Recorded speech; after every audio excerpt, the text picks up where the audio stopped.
This is Destroyed Nonchalance, taking culture apart one episode at a time. A social commentary podcast on pop culture, fashion, film, and music. Hi, so this week, Serena, Rick, and I are talking about our own personal projects and research. We're also talking about Pokémon Go and Madonna's Madame X album and Madame X tour. Hi. I suppose, it's not been long since we've seen each other, but I've got a couple of projects going. I don't know if I spoke about it last time. Doing the Coding Black Females communications for my cousin. Yeah. Yeah, so she's a coder and she's started these meetups called Coding Black Females, and what she does is she meets every week and they sit around and network and learn coding, and it's really interesting and it's got bigger and bigger and bigger. So I've been just helping blogging and I'm going to come up with a communications package, so just to help her and bring it forward. So I've been doing that, but I've also been doing a bit of research on my PhD application. Oh, really? The thing is, I'm trying to decide on meeting one of the tutors. Oh, so okay. That's what I'm thinking to speak to them first and then decide on, what, to kind of figure out where and what I want to do next. And even if I'll actually want to carry on with the PhD, because sometimes I just think, oh gosh, maybe I should just write a book. No, I truly, because I want to write a book. Yeah. But I think a PhD would be great to help me, focus on what I want to research for the book. So maybe I will go over that idea with a tutor and just see how it lands and see what people think. And then also I've written a review, or I'm writing a review for Get Up Stand Up exhibition that we saw at Somerset House. Oh, right. Do you remember? Yeah. So I've done a review for that, and is it finished? I'm just thinking, yeah, it is actually. I'm just tweaking it, and then I'm just thinking where and what to do with it. If I'm going to give it to the magazine that I'm working for, right? Black History Month, magazine. But I think it could go other places. So that's what I've been doing this week. And what have you two been up to? Well, I had my meeting with my supervisor about the modernity, postmodernity essay, and she gave me the green light to just continue on with that and to develop it. Great.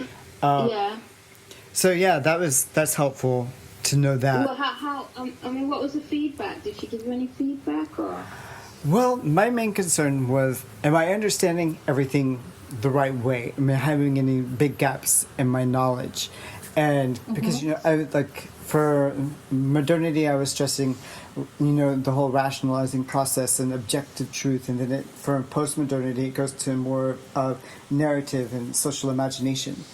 And for my project and the way how marketing and advertising and fashion all tie in to this, it's all brought together through social imagination. I wanted to make sure that I understood it and that I had made sense of it. And broadly, I do. But now my task is actually twofold. One, I need to continue on with that and develop more subchapters and more subsections of that. Right, so within the same subject. Right, yeah. Right. Pulling out what are the main disciplines that are relevant to the project. For instance, human geography. That's one discipline or field that I wasn't really expecting to be relevant, but human geography is important. Of course, sociology and social psychology, anthropology tie in. I need to kind of break the big discussion down into those subfields and kind of structure it like that. Because I think we talked last time about how I start really small and specific and I have to draw it out and make it big. Yeah. And so, yes, yeah. Yeah, so Yeah, so now I brought in like space and time. It doesn't get any bigger than that. And so now it's Yeah, like, it's pretty full on. I mean, I have to admit, I don't know if you've ever heard of Cambridge Analytica.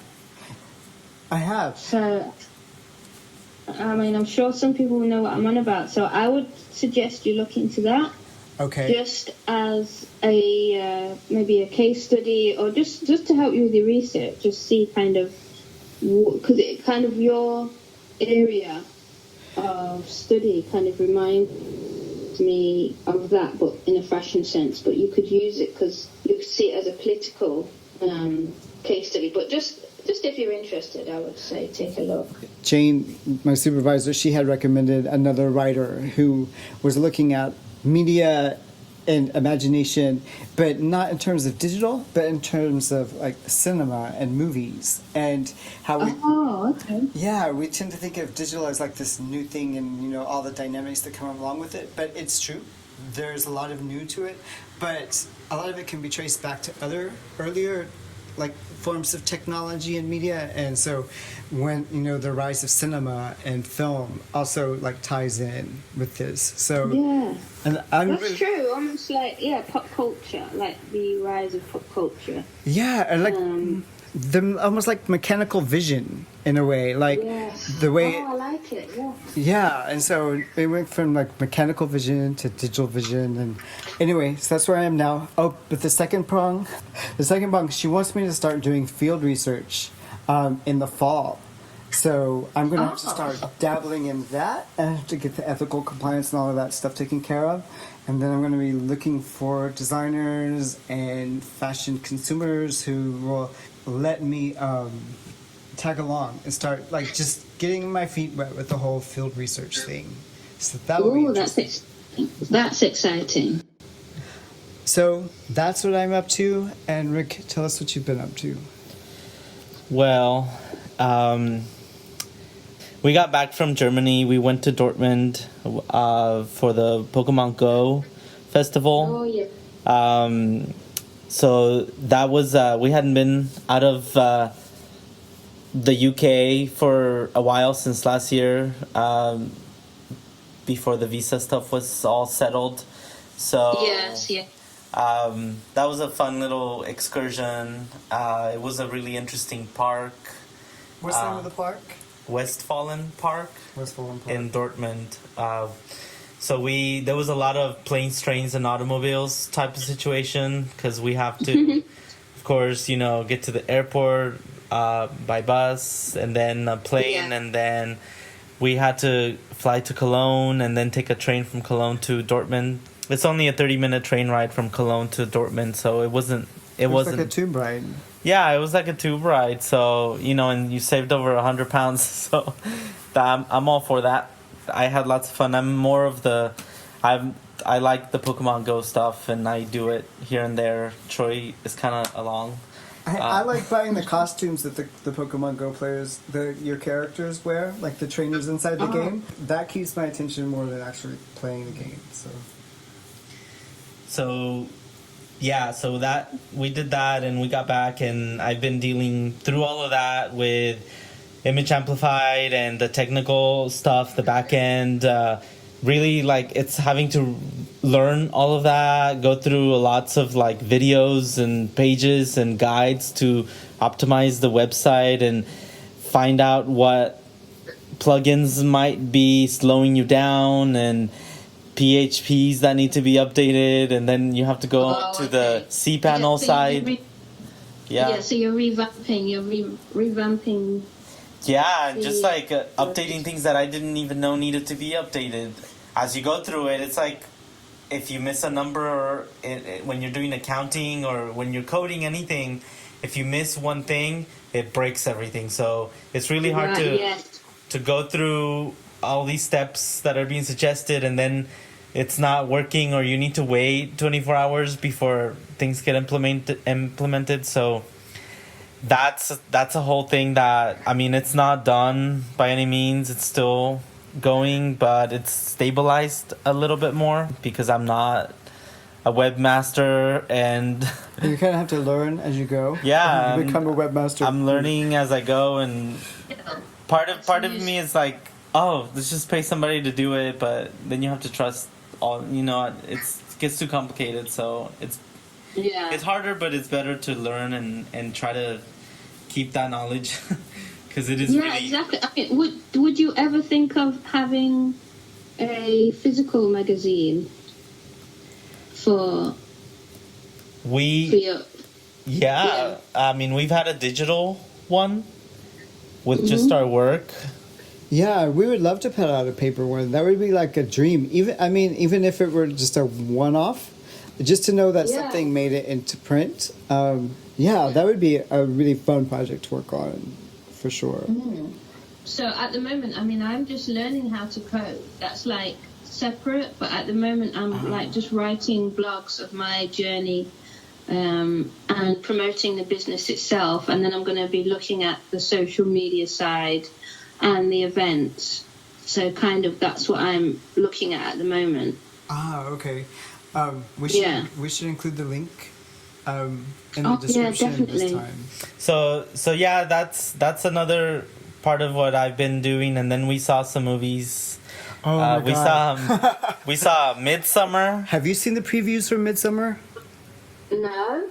What is it? Ari Aster is the director. He did Hereditary. I don't want to give like any spoilers or anything because it does all build up to something. But you're mainly following this male character who's having to deal with all of this like cultish religious idea of like the people around him.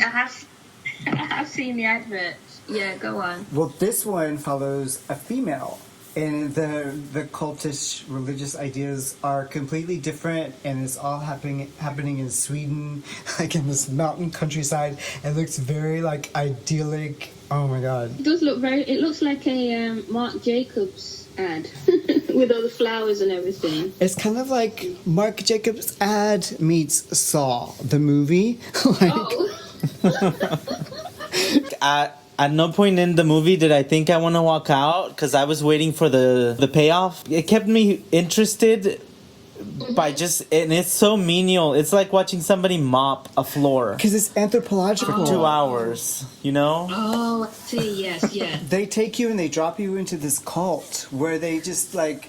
And, some of the main characters, they're PhD students. And they're like, oh, we're going to go to this little compound. And we're going to understand the rituals. And it'll be a really fun, interesting time.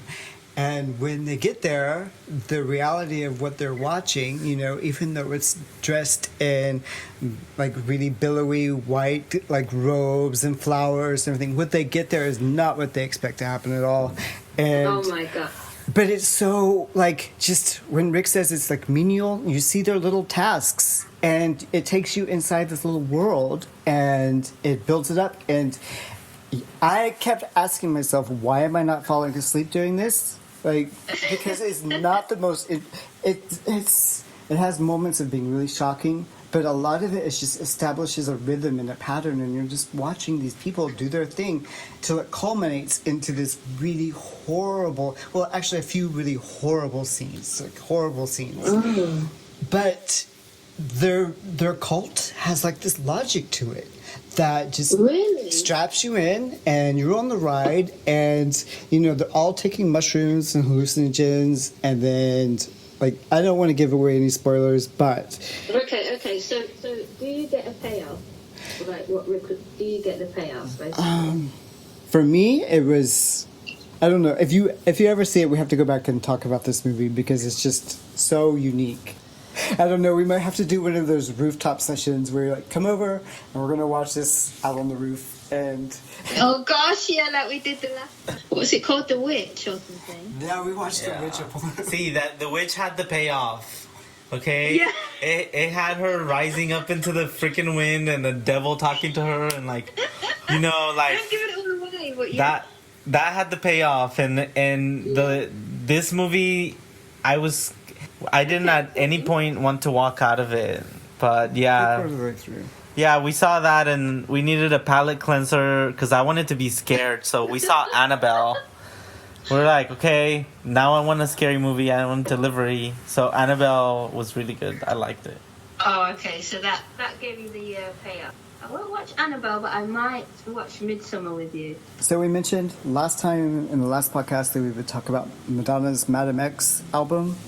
Yeah. Okay. So Madonna for me, she was a big influence. I mean, in the pop world, but also just I kind of saw her visually and what she was wearing. It was very provocative, but at the same time, in her videos, especially Like a Prayer, they were always about kind of religious themes. She is Catholic, but she has different ideas about what the truth behind the religion is, and I related to that completely. And also because she had a beauty spot, because I've got a beauty spot. You have the even beauty though spot. I found out years later that it's not real. But yeah, that kind of took me on a journey with Madonna, and I've loved her ever since. Well, for me, the first thing I heard about Madonna, because I was confused at first because she had so many different looks. I didn't really know that was the same person. Yeah. I think the first album I got of hers, it's the GVH1, I think, something like that. And the album cover has all the different looks, in the booklet, all the different looks. And I was just like, this can't be the same woman. I was confused because I was like, who is Marilyn Monroe? Is this Madonna? Or like, what's happening here? So it was around 10 or 9 or 10.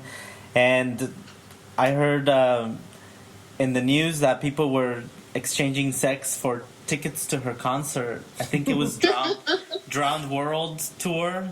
Yeah. I mean, it was like the Spanish shock news. Like, Okay. it's called Primer Impacto, which is first impact. And like, they were saying that, and I'm just like, well, she must have good music if people are doing that. So I went and bought that album, and I haven't looked back. My first tour was Confessions tour. So in every Madonna beginning, she really kind of spoiled me to anybody else, because I've seen other concerts, but Madonna is so unique that nobody can ever get to that level. So so that was my first experience with Madonna, and like I said, no, the Confessions tour. Confessions. And like I said, she always ups the bar, and so I'm excited for her next tour, and we'll all be going to that. What about you, Troy? I guess I got more into Madonna when she did the sex book, and I thought that was really interesting. Before that, I kind of just found her really annoying because she was so she was so popular. It wasn't until she did Truth or Dare and I saw the movie, and then I was like, oh, okay, this is somebody that I could like. She's not so bad. She's kind of interesting. And then she did the sex book, and it had all the Warhol kind of influence, and Stephen Meisel did the photographs, and critics kind of hated the book, but I liked that she was so ballsy that she would do something like that. And so the sex book kind of like turned it around, and that's when I became more of a fan. And then I would go back and listen to her old stuff, and I could appreciate the old stuff better coming from that perspective. But I really liked, like, back in the day when you would just be like listening to the radio and you would hear a new song, and you're like, oh, this is a really good song, and you wouldn't know who was singing it until they said that's Madonna's latest song, and you're like, oh wow, I didn't even recognize the song. Like, I didn't even recognize her voice in that particular song. I just never heard it before. And that's easy with her imagery to see, like, oh, this is a reinvention, this is a new look. But it was also exciting when you heard a new song on the radio and you didn't know who it was until they told you. And you're like, this is her new sound. My first Madonna concert that I went to was the Drowned World Tour. And I've been to everyone since then except for Stickin' Sweet. I just didn't like the album. I wasn't into the album. And I'm not like someone who, to be a fan, you have to like everything that she does. She has, for me, she has like strengths and weaknesses in every album, and some songs are hits and some are just filler, and just something about the Sticky and Sweet just didn't just didn't do it for me. I think like with Madonna, just like you say with her songs, as with her image, she's a chameleon. Like she changes and kind of is able to engage people's attention. And I think we all kind of got into her, it sounds like, through her controversy, like her provocative kind of... Definitely. You know what I mean? Yeah. That's kind of got our attention. Yeah, because I mean, yes, she's a good entertainer, and she knows how to she pulls in good producers to package an album and its sound. But those are tools for her to generate controversy, which is a way of stimulating discussion. So for me, I like her on that level because I liked Warhol and I like Mapplethorpe and I like, I like the darker things like Stephen Klein, the fashion photographer, and she dabbles in that. She mixes it up and she'll take a Jonas Åkerlund who can do really dark film stuff, and then she'll make them do like Ray of Light, which is a very upbeat kind of thing. So she subverts even the dark. Yeah. So that for me is what's interesting, and that's what's kept me interested in what she does next. And I think Madame X is like a really, I don't know, there's that word again, interesting place to arrive, because I think it's the first album that I can listen to all the way through on repeat and not necessarily be inclined to skip a song. Yeah. Yeah, so do we want to now give our overall impressions? Yeah, I mean... So, Serena, what are your overall impressions of the Madame X album? I mean, I like it. I do. And it almost brings me back to her old stuff, especially the first song. I don't know how to pronounce it. Medellin? Medellin. Medellin. Yeah, it's just the first bars and the whispering just kind of brings me back to her old stuff. I have to say. Okay. Yeah, to me, it kind of it's really good. I think it starts off really well and it goes up and down, but overall, it's a really good album. That kinds of it's nostalgic in a sense. Like for me, it's a nostalgic album, and she's. Yeah, to me, and it's her putting her best foot forward. It's bringing us back to the original Madonna. That's how I see it. And she kind of says that in the lyrics, right? She's going back to when she was 15 or whatever age. Yes, yeah. And so exactly. She's kind of like building it up, and I think taking us all back to then as well. It's like she's taking us on that journey back to when she was younger and her dreams and. Yeah, I like it for that. To me, it really brings to mind the American Life kind of album, and I mean it might be because of Mir Way and his contribution. It might be like the politics, because there's so many political messages running through it. But it's almost like the American Life album reinterpreted for a global audience. Okay, yeah. In terms of almost the protest aspect.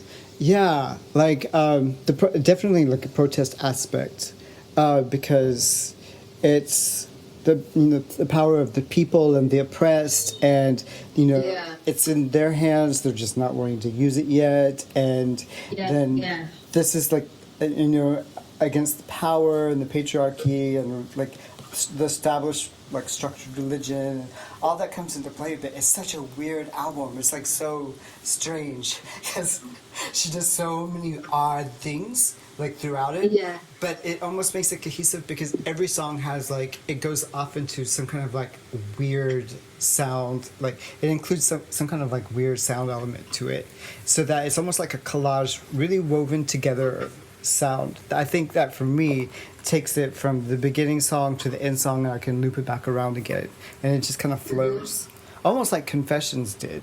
I think some of the song titles, even I can't, since I listened to the whole thing, and some songs can be 3 songs or 2 songs in one, I can't. Sometimes I can't tell you what song title that is because I've been listening to all of it. So and it's so different in different bits of it that it sounds like, oh, now she's in another song, but she's not. She's still in the same song. Yeah, I get that. Well, I get that as well. Yeah, and I mean, I really like how weird this album is. I was a little bit scared at first because it sounds so simple, but I like it. 1 2 cha cha cha. Yeah. Like she's an instructor. I'm here, and then like I think it was like every few days a new song came out, and That was different for her. they were, yeah, it was different, and it was like, wait, are you leaking your album, or how is this working? What's happening? And see, before, that was like an indication that the album wasn't expected to do very well. And you dump a bunch of singles out, and it's like, okay, let's just get this released, and then we'll move on. Yeah, it was like, oh, is this just gonna be about the tour? And some of the songs I wasn't so crazy about as they were like coming out, but I think it's because they needed to be in the album as a whole in order for them to make more sense. So I was just like, oh, I don't know if I like Crave so much, or I don't know if I like. The first song that we listened to, I think, was Extreme Occident. What's happening? This is so cool. Madonna, what are you doing? And she's doing it again. And I mean, I've never been disappointed by a Madonna album, including Sticky and Sweet. I went to the tour and everything, and it was amazing, and I loved it. So, whatever. But yeah, I mean, it's like an American Life, but on crack. Yeah. It's really ballsy, really like, oh, you're saying something and you're saying really important things, and like, fuck everybody. You're standing for something and you're doing what so many other pop artists are not doing, and guess what? You're doing that in like decades into your career. You're still trying new things. You haven't become like a Vegas novelty act just yet. Yeah. When even like Katy Perry or Britney or Gaga or these young artists are doing that, and that always meant like you're kind of done when you go residency in Vegas. Even Madonna now, I think we saw an interview where she was like, don't call it a residency, because she was going to be in London like 16 nights or something like that. It's like, it's not a residency. It's a small theater and I have to pack it in, like, so there's a lot of demand and a lot of nights are needed, but it's not a residency, it's a tour. And I also think another tool that Madonna uses so well is, she's got this persona, Madame X, and it seems she's had a persona for each album, for each creative kind of album that she does. She's always got kind of a point of view, and I think that's refreshing that she's kept it going. And this is it. I mean, she could just like put her feet up, enjoy Portugal, be a soccer mom. Yeah. And she would be fine, her family and everything would be just absolutely fine, but she keeps going because she's got that artistry, this drive and creativity, and she wants to put out, to engage, her voice, and I think it's amazing, and that's what I like about her. She doesn't care, no matter what people say, and you can imagine she's been through so much because she gets criticised all the time, every day. Always has, since the beginning. Exactly. Yeah. And she's still out there, and I love this kind of idea of Madame X, and it was about, I think one of her tutors, her dance tutors, called her. Yeah, that was her first nickname, Madame X, so exactly. It's like full circle. Yeah, it was Martha Graham. And that's what I like, and that's why it feels nostalgic to me. It's like she's taking us on a journey, even from like Papa Don't Preach and True Blue. They've all got kind of, it's like a cycle, and she's bringing us back, and I appreciate her for that. And then this is just like, she just doesn't care after everything she knows and has learned. This album is just full on in your face, and whether you like it or not, she's here. Yeah, I mean the way she mixes sounds in this one, I think, and then like I think maybe for me for this album, we were getting tickets to the play with Sally Field. What play was that? All My Sons. All My Sons, and we were waiting for the box office to open, and we had some time on our hands, and we decided to watch Dark Ballet. And so we're Oh, sitting God. outside, outside the old Vic, and we're like, okay, let's just watch Dark Ballet. And then we watched it, and the scenes, like with the shaking Catholic priests, and then like the main character. Who's playing the main character? It's Nikki Blanco, I Nikki believe, Blanco. and it's a trans woman of color who is HIV Yeah. positive, and she is literally in the whole video. Madonna has maybe 2 seconds in the video, which, like that's on its own. For an artist to step aside like that, and that tells you that she's talking about something more important than herself. Yes, it's just that one scene with the veil. Yeah. And she's kind of looking up with the black veil over it. Yeah, it's really powerful, that video. Really, really powerful. What the main character goes through the burning and everything, but survives it.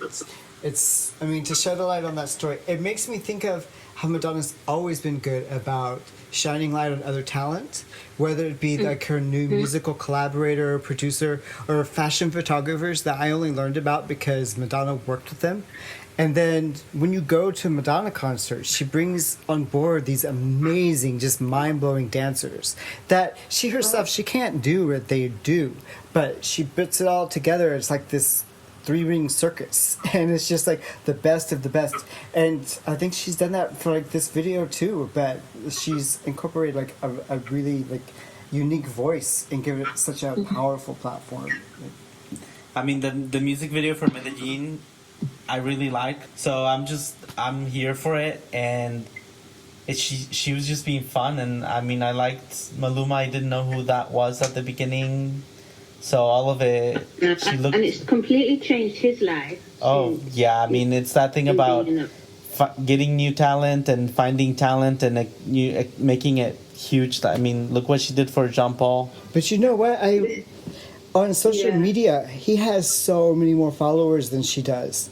Like, he's massive in social media. And when I was looking at the iTunes chart, and she collaborated with him on an album for a song on his album, and that one collaboration made it into like the top of her listed songs. That song like topped a lot of her other songs that are on iTunes, but it elevated her in a way that I was surprised to see. Like, Yeah, it's surprising the U.S. isn't the center of the universe, and that there are other people in this planet, like Latin America and Spanish people that, I mean, yeah, like. No, it's good. I think it's been really good for her to be in Europe, in Portugal, and It's a huge market.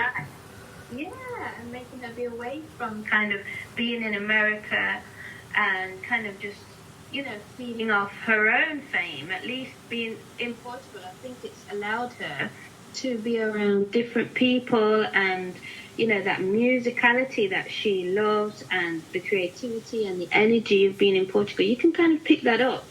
I know I've mentioned it before, but she mentioned in an interview that she doesn't know who she can compare herself to because not a lot of people are doing what she does. But I think a really good comparison would be somebody like Yoko Ono, who like busted into like pop culture, and her lyrics are very like socially aware. Yoko Ono's are. All of her artwork has pretty much always been, but she started out as kind of controversial, being thought of as breaking with the Beatles. But to this day, she works with the best of the best. She has the best remixers, the best dance producers, and she's still going. I mean, Yoko Ono is still going. She may not be like so relevant to the market these days, but within music, she's hugely influential, and her work is really strong. But you'll never hear her on the radio anymore. And I think that Madonna really has a lot in common with somebody like that, or even a Patti Smith. Like, who's still doing her art and still, like, making the poetry, writing the poetry, doing the music, and doing it for the artistry of it. And that's somebody else you'll never see doing a residency. Well, yeah, it's Madonna's now having to adapt to that reality. And these women have been in that reality for a while now. And Madonna, she's not going to get played. And they banned her from Radio 1, BBC Radio 1.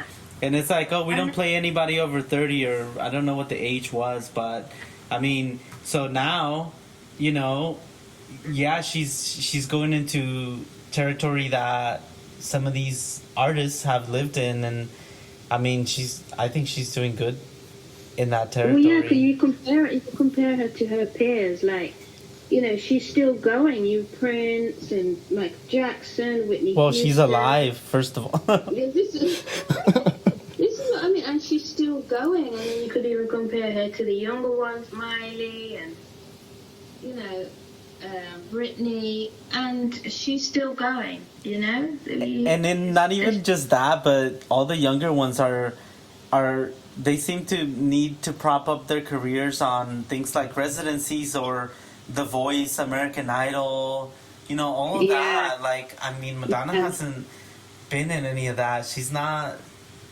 participating in things like that, and I mean, I don't think she needs to, but can you imagine if Madonna was like, she's sitting in a judge's chair week after week. You never know. You never know. But what's good is that she's never needed to, and she's in her own lane. Like, she's true to her artistry. You know, that's what she's about. Is the entertainment, the album, and having a point of view, which I think is important. You know, which some of these artists that are around now don't particularly have, or they stay on the same lane. I mean, Madonna reinvents herself every time, for every video. I mean, it's amazing to watch, and I really enjoy watching her. You know, you do worry, you think, you know, when is she not going to have that talent? But she just keeps giving. She just keeps on giving. You know, you compare her to, the Taylor Swifts, the Katy Perrys. You know, Madonna's in her own lane. Yeah, I mean, they're all eating at her table. Like, she set out the food, and, you know, it's like, they didn't make the meal, they're just eating at her table. And that's fine, we need people to eat at that table, but there's a difference between the person who originates it and the person who just repackages it.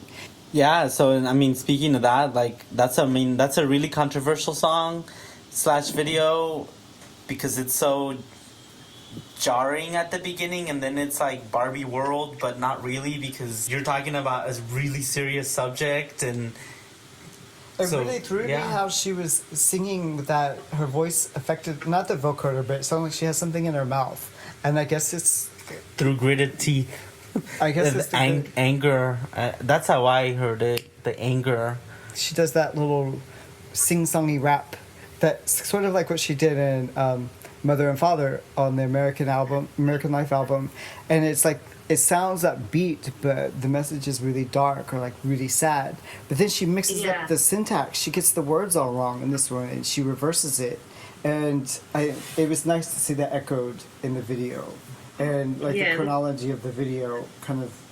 It's the chronology, that video just blew my mind, really. I screamed so loud at one point, and then it's just, you watch it, and of how it goes from that violence into kind of almost like just normal everyday life. So you kind of know, I don't know whether she's saying this happens a lot and people just let it happen no matter what. I mean, it's crazy, that video. It's amazing. I had so many expectations. I just got a glimpse of like what the fashion would be like, and I knew the sound. It's like, the hustle and all that. So I was expecting something almost like a Deeper and Deeper. But this was Deeper goes to hell, but you're going to see everybody die first. Exactly. And then it's almost like then you have to kind of unpick the trauma that you've just seen.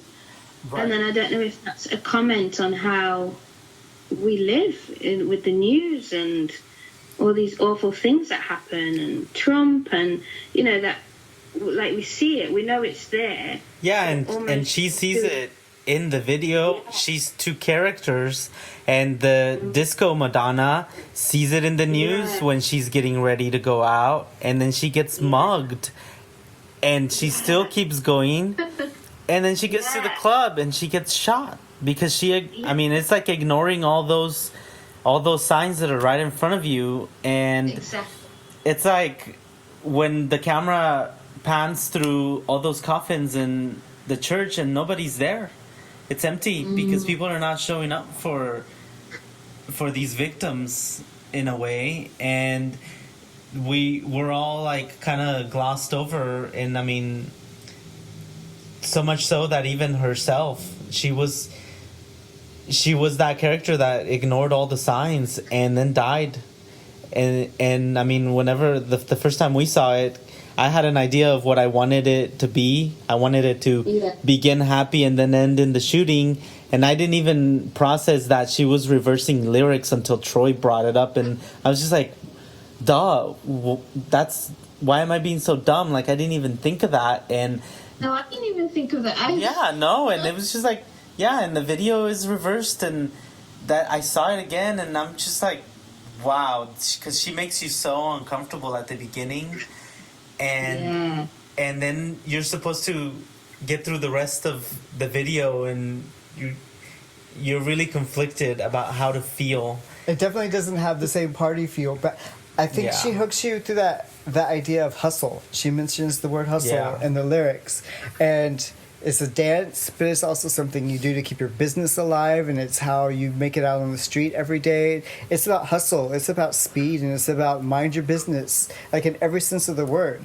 And if you that can be a trap because you don't pay attention to the things that are outside of what your hustle is, or you know, or your dance that you're doing that gets you. Yeah, and the clothes, and the dance moves, and the hairstyles. I mean, it's beautiful, and it's so true. Like what Rick was saying is that after seeing all that trauma, you feel uncomfortable when all the dancing and the niceness and everything else is going on, and you're thinking, oh my gosh.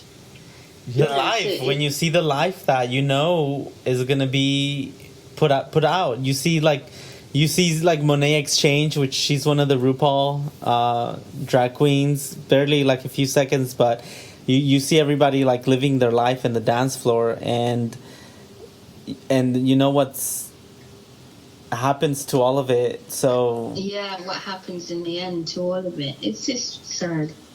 It's so hard to kind of put the two together, the trauma and the going out and the dancing and enjoying ourselves, but really that's kind of the world we're living in. And it is hard, and it is something that people have to face up to. It's not easy. That's why she has all this criticism from victims of gun violence. And I mean, you know, it's not going to be easy.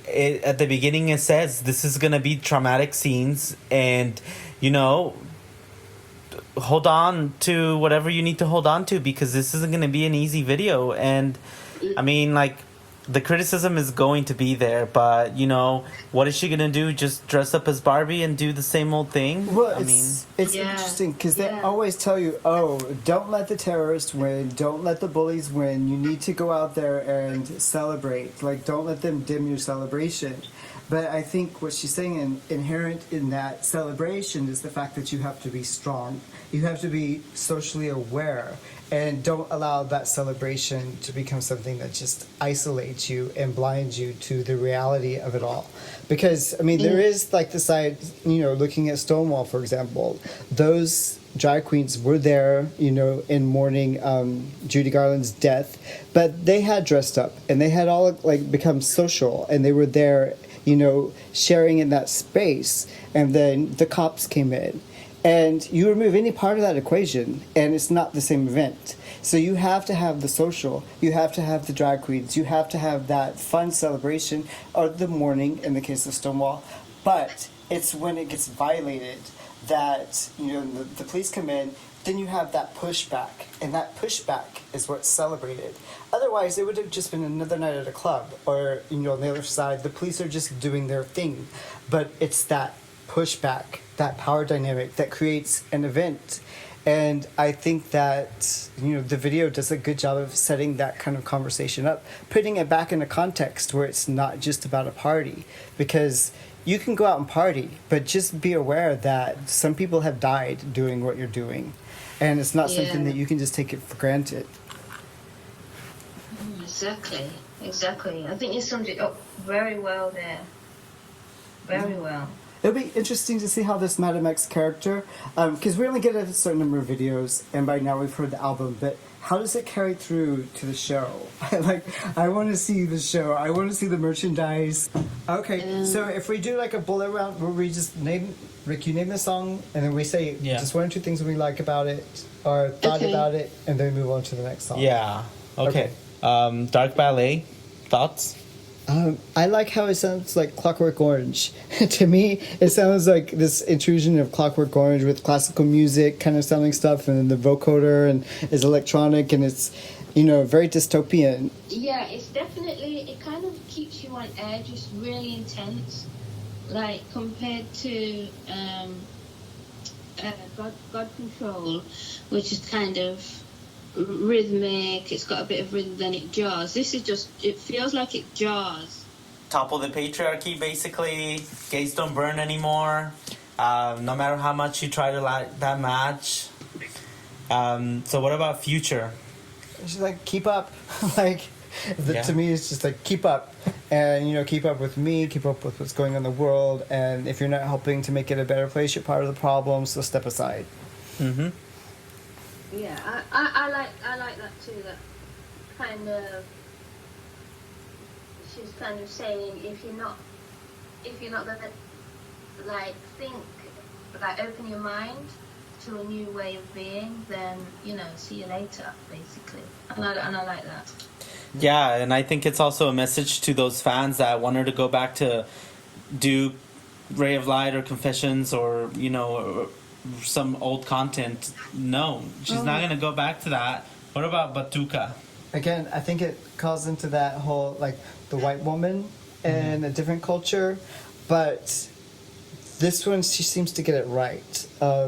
It doesn't feel like it's pandering. It doesn't feel like a rip-off. It doesn't feel like it's overly simplified. It's more of like a participation. So for me, it works, but I want to see the video. You said it's coming out on Friday, so I want to see the video. Oh, so the video. Oh, okay. Yeah, I'd be very interested to see what the video is. I mean, it is a little bit of. It is a bit of her kind of. You know, preaching a little bit, I think. I'm excited for the video, and it's supposed to feature this band that plays this kind of sound, because from what I saw on social media, she was watching the video with them, and they were just, you know, ecstatic. What about Killers Who Are Partying? I hate the name of it. Like, it reminds me of like her worst filler stuff, like Revolver. I remember that one. I didn't even realize that was the name of the song, but again, it's kind of coming from that point of view. It's like she's trying to say she wants to be on the same level. Yeah. Or she understands, or she has empathy, but it's almost at the same time, it's narrow within her view, if that makes sense. She sums up every group, every person that she identifies within that song, she sums it up so simply in one sentence that it doesn't capture any depth about them other than the fact that they're this. I'll wear your label too. It's like, no, it doesn't work like that. But anyway. So then we have Crave. If it's more complicated than a love song, I don't remember what the complication was. So, I mean, it's like a nice love song. And the video is simple, it works. And that certainly goes back to, I think of like Burning Up and like everybody when her hair's like a mess. This one, her hair's like a mess and she's like dancing around in a parking garage. So kind of, it's poppy, R&B pop, it's catchy. And also I think she's it's young as well. It's kind of a young song, and I could easily see Miley or one of the other younger pop stars singing it. What about Crazy? Just kind of like, okay, I mean... No, I mean, I like the song. I like it. It has a good musical texture. So, what about Come Alive? I like this one. This will be a good live song, I think. This could be like one of the songs where everybody in the audience is like swaying back and forth. Yeah, it's like the sun coming out. Yeah, I'm sure this would be good live with everybody singing along. That type. Everybody just died in God control, and now she'll bring him back. It's like, okay, you can breathe. Okay, so Extreme Occident. Quickly for me, I like that she goes full circle and she says life is a full circle, which some people are like, oh, that's too simple, dumb Madonna. Of course it's a circle. Haven't you seen Lion King? But, you know... oh, speaking of which, that's coming out soon. Yeah, so I mean, I like it. Again, there aren't any songs that I skip. But in terms of, making an impact, I don't know if this is one of those ones for me that makes a big impact. Yeah, so this isn't one of them. This is almost like a filler for me. Okay, so then we have Faz Gostoso, which I love. It grew on me, and Is that the one I don't for know. rapper? It's fun. I like it. It's got a great beat to it, a really good beat, and I could see myself dancing, watching. Yeah. All right, so we're almost done. Bitch, I'm loca. I think that's the one where I like have iTunes chop off the last 2 seconds. He doesn't like the laugh, the really fake Maluma laugh. Oh my god, that just drives me. right. I hate it. It sounds cocky and fake at the same time. Like, okay, no. So now I don't search, I find. It's such a good dancey song. I'm excited Yeah. to see it in concert. Yeah, that's what I'm saying. The last two are really good dancey songs, which will be good to see everybody like excited to see her sing it. I'll look forward to that. When do we go? When? January and February. So then we have Looking for Mercy, for her kid, basically. Madonna lost her kid.